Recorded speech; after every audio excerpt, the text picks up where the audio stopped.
Hi there. In this video, we are going to discuss the mechanism of action of cholera toxin.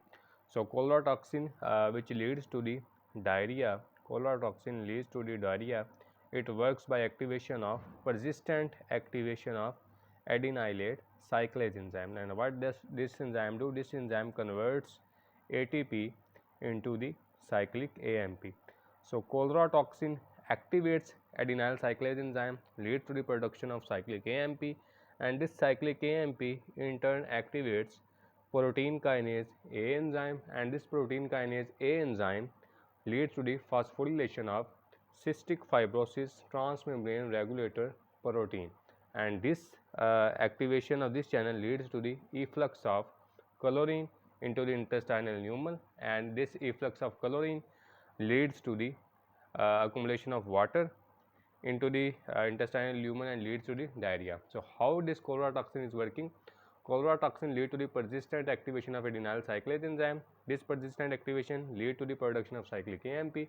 Cyclic AMP in turn activates protein kinase A enzyme, and this protein kinase A enzyme in turn leads to the activation of cystic fibrosis transmembrane regulator protein or channel, and it leads to the efflux of chlorine, and this efflux of chlorine leads to the accumulation of water in intestinal lumen and leads to the diarrhea. Let's see the diagram here. Cholera toxin has 6 subunits. One is A subunit and 5 are B subunit. So, it is AB5 toxin.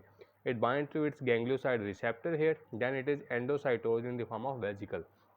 This vesicle undergo a retrograde transport from Golgi apparatus to endoplasmic reticulum. In the endoplasmic reticulum, there is proteolytic cleavage of A subunit, and A subunit becomes active. This A subunit is active A subunit. Okay. This active A subunit goes to the basolateral side, and here it interacts with G protein. Here is G protein, alpha, beta, gamma subunit, and binds to GDB. So, A subunit comes here and does ADP ribosylation of G protein, and then this G protein is bounded to ADP ribose after ADP ribosylation, and then its GTPase activity is down regulated. No, it cannot catabolize GTP. So, when it bounds to GTP, it becomes persistently active, as it cannot catalyze GTP. So, it is persistently active and it persistently activates adenyl cyclase enzyme, which converts ATP to cyclic AMP. This cyclic AMP activates protein kinase A. This protein kinase A in turn phosphorylates cystic fibrosis transmembrane regulator, which transport chlorine ions from inside the intestinal cell into the intestinal lumen. So, when chlorine ions build up here, solute concentration here increases, solute increases. So, water follows it. As a result, water accumulates in the intestinal lumen and diarrhea occurs. So, it's how cholera toxin works.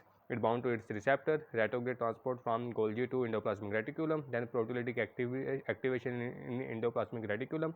Activated A subunit goes to G protein, does ADP ribosylation of G protein, which activates adenyl cyclase enzyme.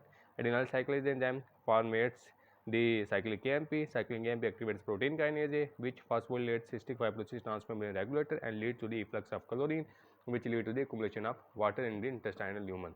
Thank you.